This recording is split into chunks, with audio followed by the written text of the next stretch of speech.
Good morning, you guys. It's Mrs. Dahlhoff here. It's Friday. I'm at home with my little dog. We have a big lab too, but this is the Assassin. She was a rescue from the animal shelter a few years ago, and we call her the Assassin because, well, she kills a lot of things and bites a lot of others. Anyway, we're back to where the red fern grows. We're going to try something a little bit different today, and I'm going to pick up the reading where you guys left off on chapter 4.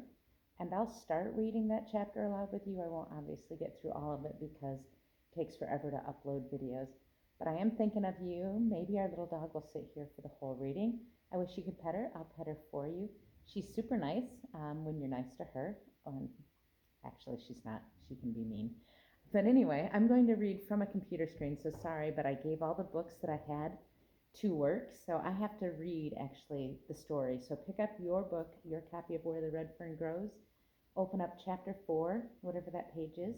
In the meantime, you can say hi to this little one. I'll lift her up with my knee, and she should just sit quietly for us.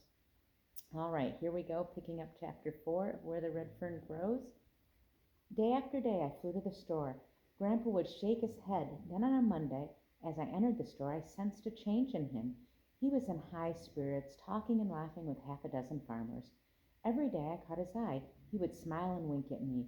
I thought the farmers would never leave, but finally the store was empty. Grandpa told me the letter had come. The kennels were still there, and they had dogs for sale. He said he had made the mail buggy wait while he went out and made the order. And another thing, the dog market had gone downhill. The price of dogs had dropped $5. He handed me a $10 bill. Because remember, he was picking up 2 dogs, right? And also remember, this is during the Great Depression, so $10 was just a ton of money back then. All right, continuing on. Now there's still one stump in the way, he said. The mail buggy can't carry things like dogs, so they'll come as far as the depot at Tahlequah, but you'll get the notice here because I ordered them in your name. I thanked my grandfather with all my heart and asked him how long I'd have to wait for the notice. He said, I don't know, but it shouldn't take more than a couple of weeks. I asked how I was going to get my dogs out from Tahlequah. Well, there's always someone going in, he said, and you could ride in with them. That evening, the silence of our supper was interrupted when I asked my father this question. Papa, how far is it to Kentucky? I may as well have exploded a bomb. Sorry, my dog's getting distracted. For an instant, there was complete silence, and then my oldest sister giggled. The 2 little ones stared at me. With a half-hearted laugh, my father said, Well, now, I don't know, but it's a pretty good ways. What do you want to know for? Thinking of taking a trip to Kentucky? No, I said. I just wondered. My youngest sister giggled. Can I go with you? I glared at her. Mama broke into the conversation. I declare, what kind of question is that? How far is it to Kentucky? I don't know what's gotten into that mind of yours lately. You will go around like you were lost, and you're losing weight, you're as skinny as a rail, and look at that hair. Just last Sunday they had a cutting over at Tom Holland's place, but you couldn't go. You had to go prowling around the river and the woods. I told Mama that I'd get a haircut next time they had a cutting, and I just heard some fellows talking about Kentucky up at the store and wondered how far away it was. Much to my relief, the conversation was ended. The days dragged by. A week passed and still no word about my dogs. Terrible thoughts ran through my head. Maybe the dogs were lost. The train had a wreck, someone stole my money, or perhaps the mailman lost my order. Then at the end of the second week, the notice came. My grandfather told me that he had talked to Jim Hodges that day. He was going into town in about a week, and I could ride in with him to pick up my dogs. Again, I thanked my grandfather. I started for home. Walking along in the deep thought, I decided it was time to tell my father the whole story. I fully intended to tell him that evening. I tried several times, but somehow I just couldn't. I wasn't scared of him, for he never whipped me. He was always kind and gentle, but for some reason, I don't know why, I just couldn't tell him. That night, um, that night, snuggled deep in the soft folds of a feather bed, I lay thinking. I had waited so long for my dogs, and I so desperately wanted to see them and hold them, I didn't want to wait a whole week. In a flash, I made up my mind. And this is a little bit of foreshadowing, so you got to kind of make a prediction in your head what's going to happen next. In a flash, I made up my mind. Very quietly, I got up and put on my clothes. I sneaked into the kitchen and got one of Mama's precious flour sacks. In it, I put 6 eggs, some leftover cornbread, a little salt, and a few matches. Next, I went to the smokehouse and cut off a piece of salt pork. I stopped at the barn and picked up a gunny sack. I put the flour sack into the gunny sack. Then I rolled up and crammed lengthwise in the bib of my overalls.